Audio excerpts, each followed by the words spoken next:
News of the war spread across the galaxy like wildfire. On 1,000 different worlds, alien species heard about the small human race that had dared to defy the Vorathan Dominion. Most of them laughed. The Dominion had ruled their section of space for 40,000 years. They had crushed empires that spanned hundreds of star systems. What chance did a single planet species have against such overwhelming power? The Vorathan's allies celebrated. The Kreth warlords raised their glasses in honor of another easy conquest.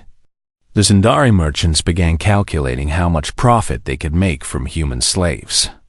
Everyone agreed that this war would be short, brutal, and completely one-sided. But not everyone was laughing. Ambassador Vexanar of the Kalari Consortium had lived for over 400 years. He had seen many species rise and fall. He had watched the Dominion crush rebellions and conquer civilizations that seemed invincible. He knew better than most that war was rarely as simple as it appeared. The Kalari were traitors, not warriors. They survived by being useful to everyone and threatening to no one. Vexanar had made a career out of reading other species, understanding their strengths and weaknesses, predicting their behavior. He prided himself on never being surprised. Humanity surprised him. He traveled to Earth expecting to find a species preparing for surrender. He planned to offer his condolences and perhaps negotiate salvage rights after humanity's inevitable destruction. It was just business, nothing personal. The strong survived, the weak perished, and smart traders positioned themselves to profit either way. What he found on Earth changed everything. The humans were not preparing to surrender. They were preparing to fight. General Chris Blackwood met Vexanar at the landing site. He was a large man with broad shoulders and a face that looked like it had been carved from stone. He had spent 30 years in the military and had risen to command Earth's combined defense forces. He did not smile when he saw the alien ambassador.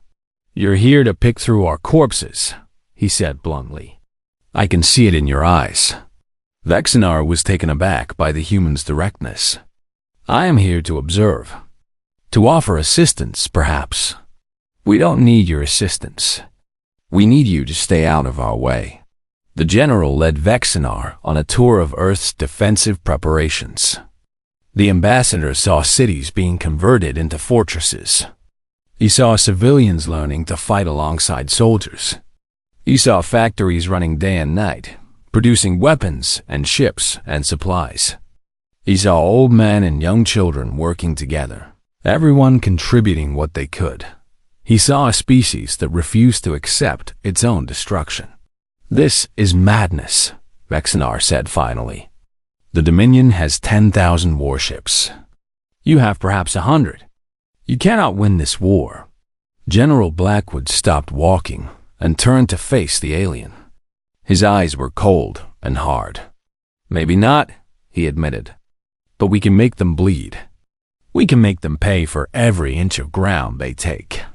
We can make this the most expensive war in Dominion history." He leaned closer. "And maybe, just maybe, we can show the galaxy that the Vorathan are not as invincible as everyone believes." Dr. Megan Torres was called before the United Earth Council to explain why humanity might be different from the 200 species the Dominion had already conquered. She was a xenobiologist, an expert on alien life forms, and she had spent years studying the other species of the galaxy. She stood before the council and told them something that had never been properly understood. Before, humanity evolved on a death world, she said. The council members looked confused. President Sinclair asked her to explain. Megan pulled up images on the main display. Earth, beautiful, blue, covered in clouds and oceans. It looked peaceful from orbit. "Every other intelligent species we have encountered evolved on what we call garden worlds," she explained. "Planets with stable climates, gentle seasons, abundant food, and few natural predators. They developed intelligence because they had time to think, time to create, time to build civilizations without constantly fighting for survival. She changed the image. Now it showed Earth's history, ice ages that covered continents and glaciers, volcanic eruptions that blocked out the sun, asteroid impacts that caused mass extinctions, plagues that killed millions, predators with teeth and claws, deserts and jungles and oceans filled with death. Earth is different. Our planet has been trying to kill us since the day we evolved. Our ancestors survived ice ages by learning to adapt. They hunted animals that were bigger and stronger than them by working together and never giving up. They developed persistence hunting, chasing prey for hours or even days until the animal collapsed from exhaustion. Humans don't need to be faster or stronger than their enemies. They just need to refuse to stop. She showed them medical data. Human bones broke and healed stronger. Human immune systems adapted to new diseases. Human bodies could survive injuries that would kill most other species. Humans felt pain but could choose to ignore it, to keep fighting through wounds that should have been fatal. We are not the smartest species in the galaxy, Megan concluded. We are not the strongest or the fastest, but we may be the most stubborn. We evolved on a world that tried to kill us every single day, and we survived anyway. The Vorathan have never faced anything like us. The first real battle of the war occurred at the Neptune defense line. Rear Admiral Derek Chun commanded the human fleet, 93 ships against a Vorathan vanguard of over 500. The odds were impossible. Everyone knew it. Derek knew it better than anyone. He gave his final orders anyway. The battle lasted 14 hours. Human ships were outgunned, outmaneuvered, and outnumbered. They took damage that should have destroyed them and kept fighting. When weapons failed, pilots rammed their ships into enemy vessels. When ships exploded, surviving crew members ejected into space and were picked up by other ships so they could fight again. Derek Chun's flagship, the Relentless, was hit 17 times during the battle. 3 times the ship lost power completely. 3 times the crew brought it back online. Derek himself was wounded twice and refused medical treatment until the battle was over. The humans lost. They lost badly. But when the smoke cleared, the Vorathan had lost 87 ships. 87 ships destroyed by a force that should have been eliminated in the first hour. High Commander Zithrix reviewed the battle reports in silence. His subordinates waited nervously for his response. They fought like animals, Voris said carefully. No tactics, no strategy, just rage. Zithrix did not respond immediately. He stared at the casualty figures, at the names of captains and crews who had served the Dominion for centuries, all dead at the hands of a species that had only discovered space travel a few decades ago, for the first time in his long career. High Commander Zithrix felt something he had never experienced before. He felt uncertain. The year was 2247, and humanity had finally reached the stars. Captain Daniel Hayes stood on the bridge of the exploration vessel, Horizon's Edge, and watched the endless darkness stretch out before him. His ship was small by galactic standards, carrying only 200 crew members and enough supplies for a 3-year journey. They were explorers, not warriors. Their mission was simple: find new worlds, make peaceful contact with alien species, and expand humanity's understanding of the universe. Daniel was a tall man in his early 40s with gray streaks in his dark hair and tired eyes that had seen too much empty space. He had joined the Space Exploration Course because he believed in discovery, in the idea that humanity's future lay among the stars. He never imagined that future would be written in blood. Lieutenant Katie Marshall sat at the communication station, her fingers moving across holographic displays as she monitored incoming signals. She was young, barely 26, with red hair pulled back in a tight bun and freckles scattered across her pale face. She had graduated top of her class at the academy and considered this mission the greatest opportunity of her life. "Captain," she said suddenly, her voice sharp with concern, "I'm picking up multiple contacts on long-range sensors. Large contacts. They're moving toward us at high speed." Daniel turned to face her. "How many?" Katie's face went pale as she read the data. 47 warships, sir. They're arranged in attack formation." The bridge fell silent. Every officer stopped what they were doing and stared at their captain. They all knew what this meant. They had entered the territory of the Vorathan Dominion, a coalition of 12 alien species that controlled a vast section of the galaxy. The Vorathan had ruled their empire for over 40,000 years. They had conquered more than 200 species. They did not negotiate with those they considered inferior, and they considered everyone inferior. Chief Engineer Nathan Cole came running onto the bridge, his uniform stained with grease and his breathing heavy. He was a stocky man with a shaved head and hands that were never clean. He could fix anything, build anything, and make broken systems work through sheer stubbornness. "Captain," I heard the alert. "What's happening?" Daniel pointed at the main view screen, where 47 red dots were closing in on their position. "We have company." Nathan swore under his breath. "The Vorathan. I was hoping we'd avoid them. So was I." Katie tried desperately to establish contact with the approaching fleet. She broadcast messages of peace in every language the ship's computer had on file. She identified themselves as explorers with no hostile intentions. She pleaded for a chance to communicate. The Vorathan did not respond. "Hi." Commander Zethrix stood on the bridge of his flagship, the Dominion's Wrath, and studied the tiny human vessel with cold, unblinking eyes.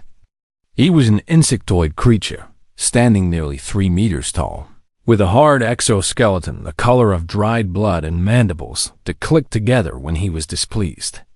He had served the Dominion for over 300 years and had never lost a military engagement. His record was perfect, and he intended to keep it that way. "What is that pathetic thing?" he asked his subordinate, a smaller creature named Vorath, who served as his tactical advisor. "A human vessel, High Commander.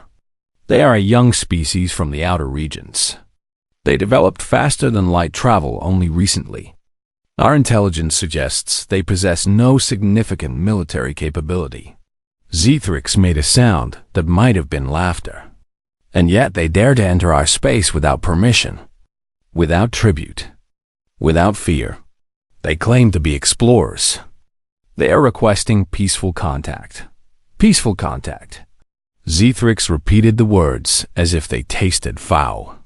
"The Dominion does not make peaceful contact with inferior species. We rule them or we destroy them. There is no other option."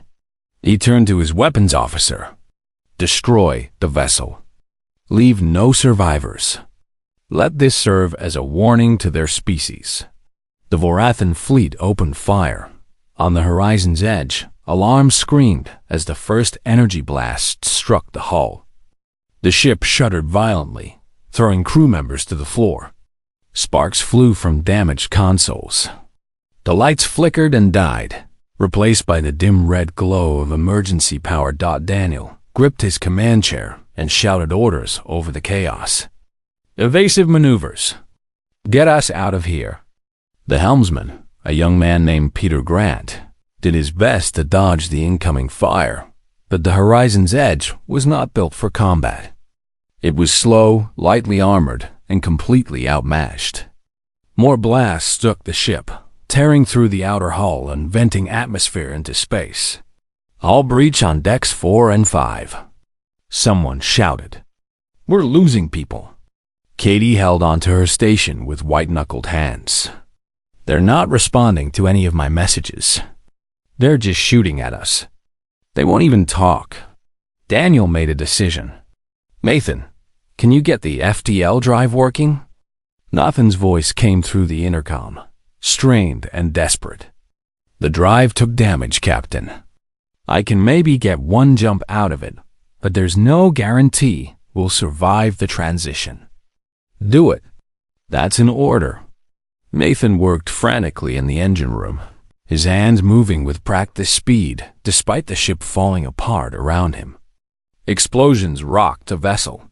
Fire suppression systems activated and failed. He could hear screams from somewhere below. Crew members trapped in sections that were already exposed to the vacuum of space. He refused to stop. He refused to let them all die here, in the middle of nowhere. Killed by aliens who wouldn't even explain why. With a final desperate adjustment, he activated the drive. The horizon's edge vanished in a flash of light, leaving the Vorathan fleet behind. The ship emerged from FDL near Earth's moon, barely holding together. Over 60 crew members were dead. The ship would never fly again. But Daniel Hayes was alive, and he had something the Vorathan had not expected him to have: recordings of the entire attack. 3 days later, President Laura Sinclair addressed the United Earth Council. She was a woman in her 60s with silver hair and a calm demeanor that had guided humanity through many crises. She showed them the recordings. She let them hear Katie's desperate pleas for peace. She let them watch the Vorathan destroy an unarmed exploration vessel without provocation. Then she sent a message to the Dominion, demanding an explanation. High Commander Zethrix's response arrived within hours. It was a formal declaration of war. Humanity's intrusion into Vorathan space was an unforgivable crime, and the penalty was extinction. The Dominion gave humanity 30 standard days to surrender unconditionally. If they refused, every human would be killed, and Earth would be reduced to ash. The message ended with Zethrix's personal statement: "We have conquered 200 species. You will simply be another footnote in our glorious history." President Sinclair watched the message in silence. Her advisors waited nervously for her response. Some urged immediate surrender. Others suggested fleeing to the far edges of the galaxy. Everyone agreed that fighting the Dominion was suicide. Laura Sinclair looked at the screen for a long moment. Then she smiled. Her response was broadcast across the galaxy, translated into every known language. "You have made a grave miscalculation. The war had begun." 6 months into the war, the Vorathan were still advancing. They captured human colonies on the outer planets. They destroyed defense stations and orbital platforms. They pushed closer and closer to Earth with each passing week. By every standard measure of military success, they were winning, but something was wrong. High Commander Zethrix studied the reports with growing frustration. His fleet had won every major engagement. His armies had taken every objective. Yet the war was not ending. It was not even slowing down. For every human base they destroyed, 2 more appeared somewhere else. For every ship they eliminated, the humans built 3 more. It was like fighting water. No matter how hard he struck, the enemy simply flowed around the blow and reformed. The humans were not fighting like a civilized species. They were fighting like cornered predators. Commander Ashley Moore led a special operations unit called the Night Stalkers. They were the best of the best, soldiers trained to operate behind enemy lines, to strike without warning and vanish before retaliation could occur. Ashley was a small woman with short blonde hair and eyes that had seen too much death. She had lost her entire family when the Vorathan destroyed the colony on Titan.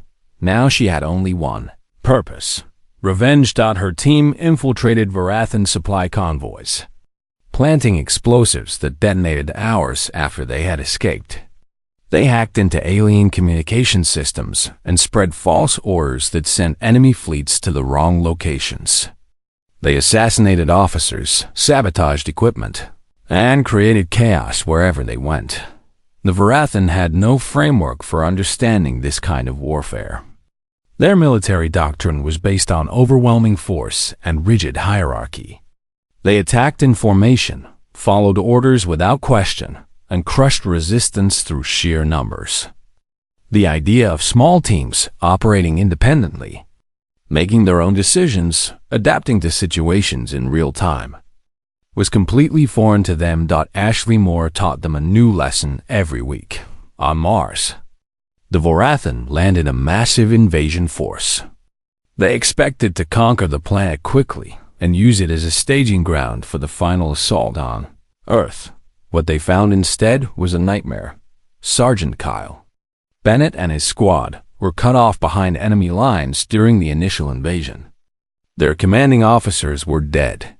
Their communications were destroyed. They had no way to retreat and no hope of rescue. Most soldiers would have surrendered or hidden and waited for the end. Kyle gathered his people and told them they were going to fight. For 1 full year, Kyle's squad waged a guerrilla campaign against the Vorathan occupation. They hid in the Martian tunnels, emerging only to attack and then disappearing again. They stole weapons from enemy supply depots. They recruited other survivors, building a resistance network that spread across the entire planet. Kyle lost his left arm in a battle 6 months into the occupation. A Vorathan soldier had shot him at close range, and the limb could not be saved. Any other species would have considered him finished, a wounded animal waiting to die. Kyle found a dead Vorathan soldier, stripped its armor, and built himself a prosthetic arm from the alien technology. Then, he went back to fighting. The Vorathan commander on Mars sent report after report to High Commander Zethrix. He needed more troops. He needed more supplies. He was losing soldiers every day to an enemy he could not find and could not destroy. An entire division of Vorathan warriors was tied down by a handful of humans who refused to accept defeat. Zethrix did not understand. He had crushed rebellions before. He had broken species that seemed impossible to conquer. But humans were different. They did not behave like conquered people. They did not give up. They did not accept their situation. They just kept fighting, day after day, no matter how hopeless things seemed. The Minion scholar Orvax was perhaps the most intelligent being in the known galaxy. His species had evolved a pure mental ability, sacrificing physical strength for cognitive power.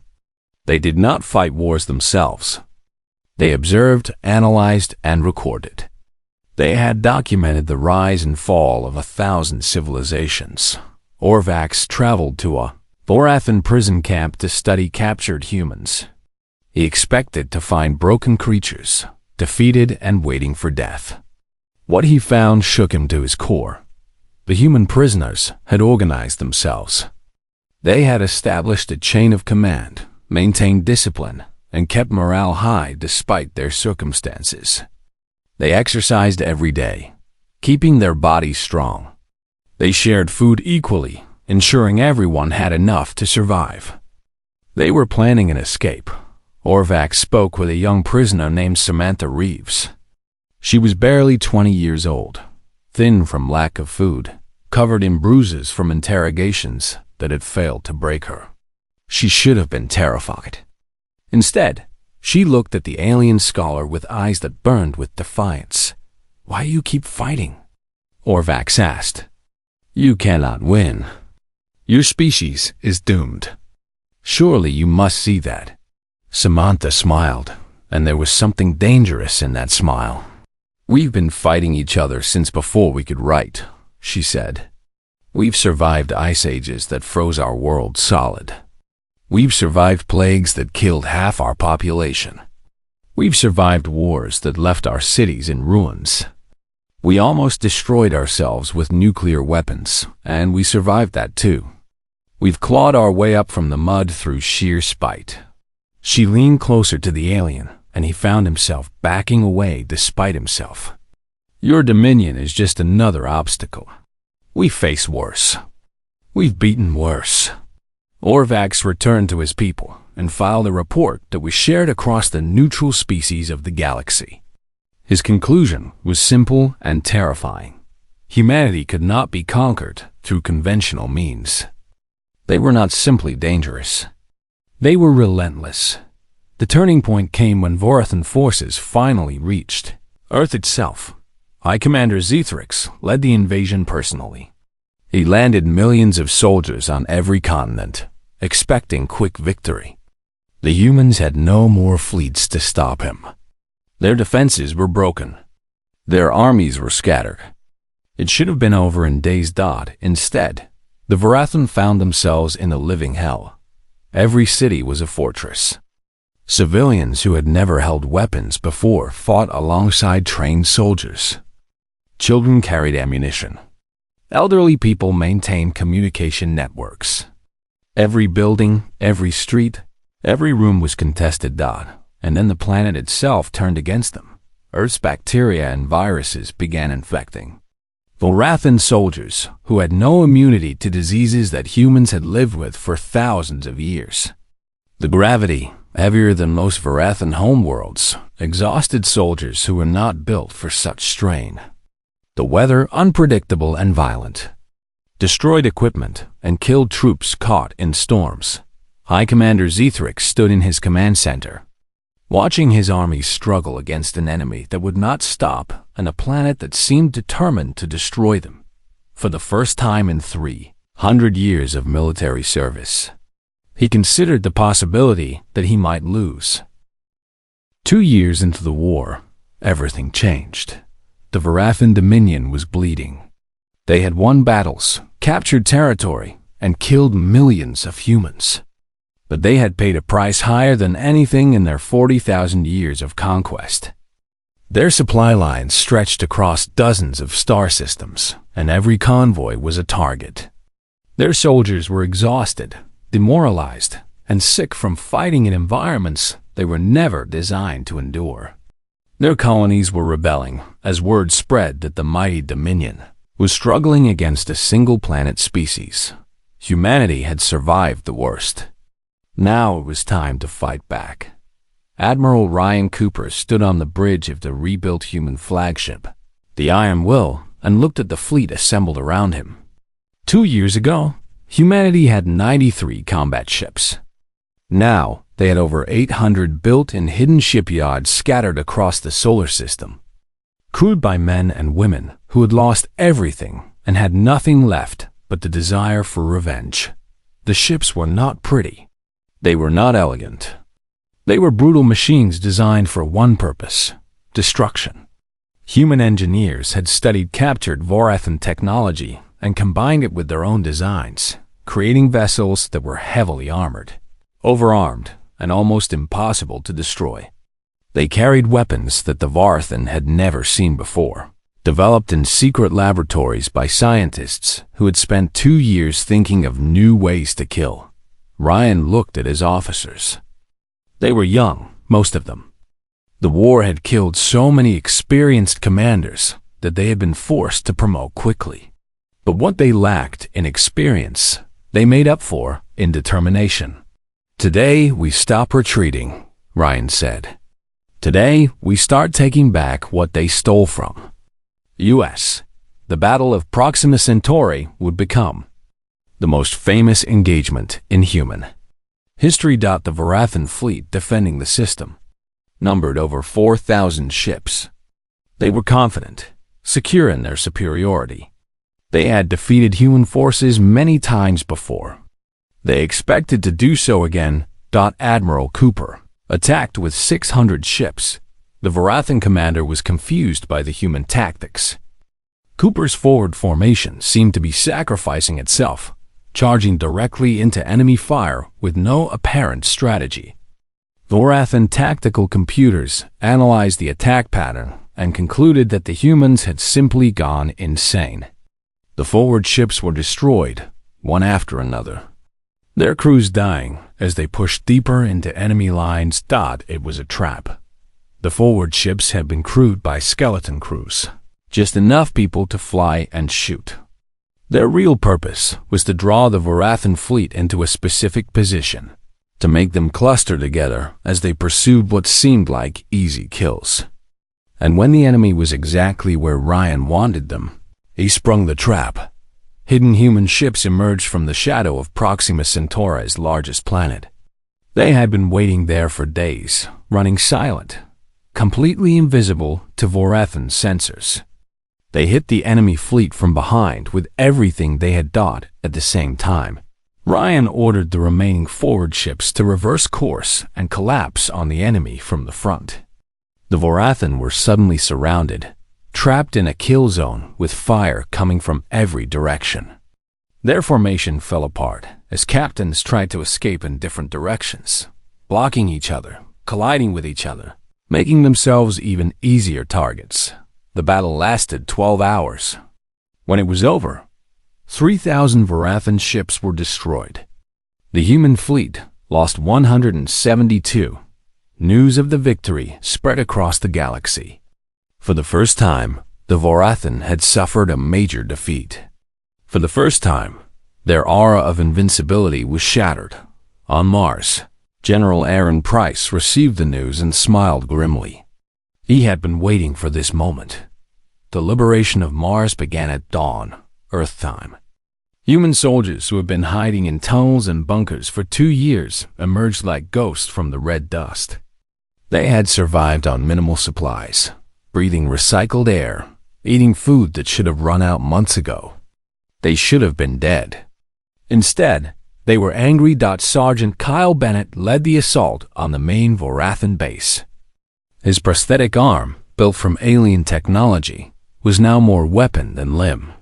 He had modified it over the past year, adding hidden blades, a built-in plasma cutter, and a small explosive charge for emergencies.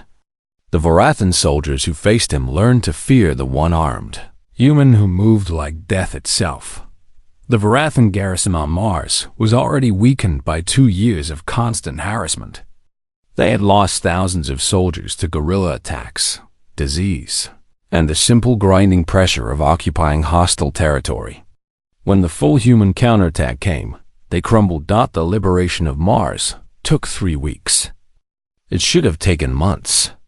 But the Vorathan soldiers were tired, scared, and far from home. Many of them surrendered rather than face another battle against enemies who simply would not stop coming. Across the galaxy, the Vorathan Dominion began to crack. The Kalari Consortium officially withdrew its support, declaring neutrality in the conflict. Ambassador Vexinar, who had once come to Earth expecting to profit from humanity's destruction, now found himself negotiating trade agreements with a species that had defied all expectations, the Threscan Empire.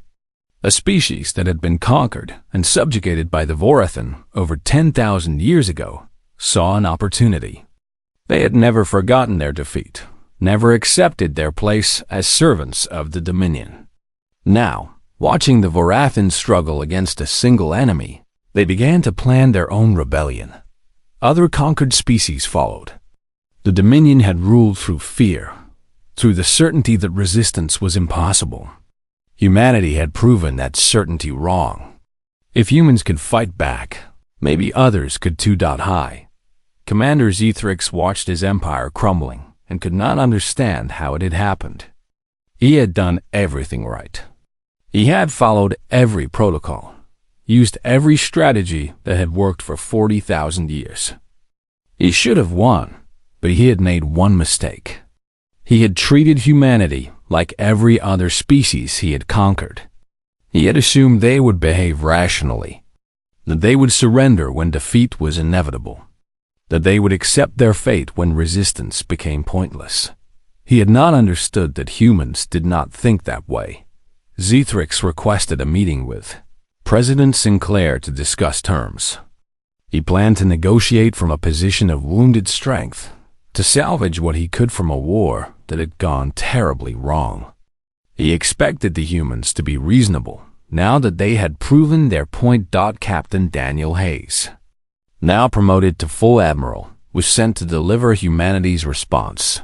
He stood before the insectoid commander, the same being who had ordered the destruction of his ship years ago, who had declared that humanity would be a footnote in Vorathan history. Daniel smiled.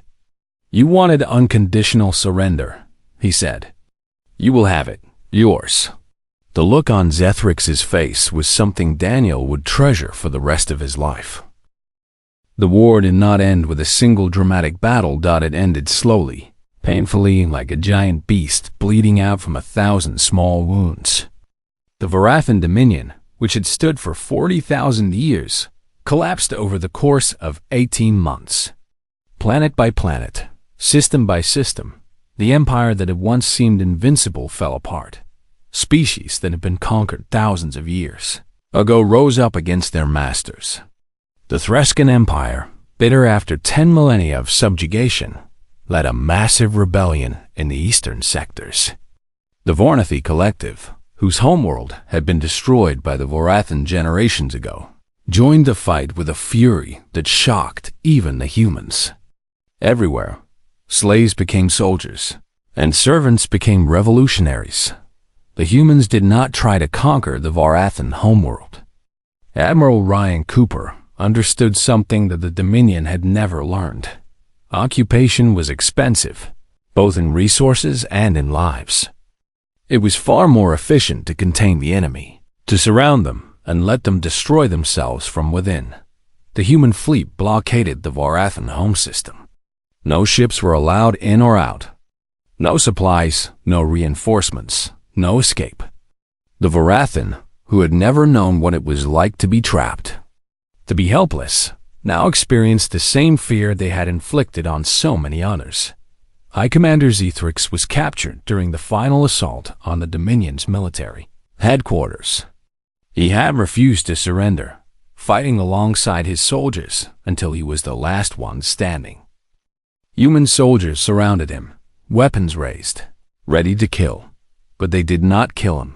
He was brought before a human tribunal to face judgment for his crimes. The charges were read: unprovoked aggression, attempted genocide, countless war crimes committed against human civilians and prisoners. The evidence was overwhelming. The verdict was certain. Zethrix expected execution. In his culture, death in battle or death by enemy hands was honorable. It was the proper end for a warrior who had been defeated. He was prepared for it. Part of him even welcomed it. The tribunal had other plans. You sought to erase humanity from existence, the chief judge said. A gray-haired woman named Catherine Blake, who had lost 2 sons in the war. You declared that we would be a footnote in your history. You were wrong. She looked at him with eyes that held no hatred, only cold determination. Your sentence is not death. Your sentence is to live. You will spend the rest of your days watching the empire you served crumble into dust. You will see everything you believed in proven wrong. That is your punishment. Zethrix was taken to a facility where he would be kept in comfort, but never allowed to leave. He would be provided with news feeds showing the collapse of the Dominion. He would watch as species he had conquered celebrated their freedom. He would see statues of Vorathan heroes torn down and replaced with monuments to those they had oppressed. He would live. And he would remember. 5 years after the war ended, Ambassador Vexenar returned to Earth. The planet had changed dramatically. The scars of the Vorathan invasion were still visible in places. Ruined cities that were being rebuilt. Memorials to the millions who had died. Empty spaces where families had once lived. But there was also new construction everywhere.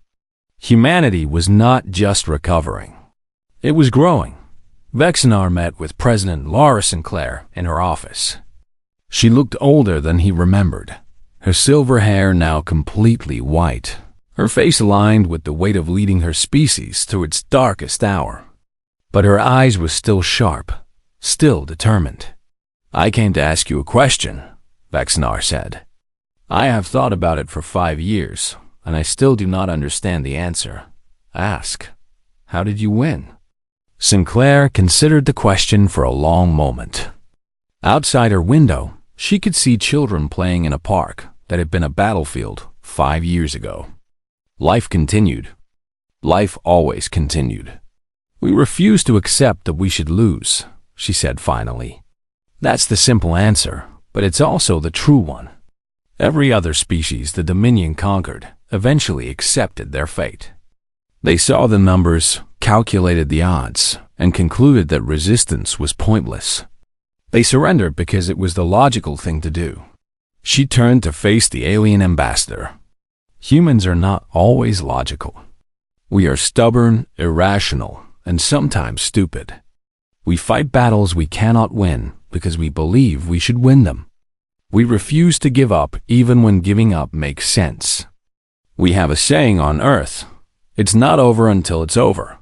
For us, it is never over. We will keep fighting until we win or until there is no one left to fight. Vexinar nodded slowly. I think I understand. You are not the strongest species in the galaxy. You are not the smartest. But you may be the most dangerous. Sinclair smiled. We don't want to be dangerous. We wanted to explore the stars in peace. We wanted to make friends, not enemies. The Vorathan forced us to become something else. Her smile faded. Now the galaxy knows what happens when you push humanity too far. I hope that lesson will not need to be repeated. In the years that followed, humanity established itself as a major galactic power. They did not seek empire. They had no interest in ruling other species or conquering new territory. But they made one thing absolutely clear to everyone. Earth was protected. Human colonies were protected. And any species that threatened them would face consequences beyond their imagination. The former members of the Vorathan Dominion reformed themselves into loose federations and independent nations. Some of them became allies of humanity. Others kept their distance, unsure how to deal with a species that had done the impossible. The galaxy was changing, and humanity was at the center of that change. On a distant planet that had once been a Vorathan colony, a young alien child sat in a classroom. The teacher, an elderly being who remembered the old empire, was giving a lesson on galactic history. There are some species, the teacher said, that you do not provoke, no matter how weak they seem, no matter how small their numbers. Some species will fight you with everything they have, and they will never stop. The child raised a tentacle. Which species? The teacher displayed an image on the classroom screen. A blue planet, covered in clouds and water, orbiting an unremarkable yellow star. Humans, the teacher said. They are at the top of that list. Remember this lesson. Never forget it. Far away, Admiral Daniel Hayes stood on the bridge of his new flagship, the Defiant Hope. He was older now, his hair fully gray, his body carrying the scars of a war that had taken everything from him and somehow given him even more in return. He looked out at the stars, at the vast universe that had once seemed so threatening and now felt almost like home. Humanity had wanted to explore the galaxy in peace. Instead, they had been forced to prove their right to exist. They had been told they were insignificant, a footnote in someone else's history. They had proven that wrong. Daniel thought about all the people who had died to make this moment possible.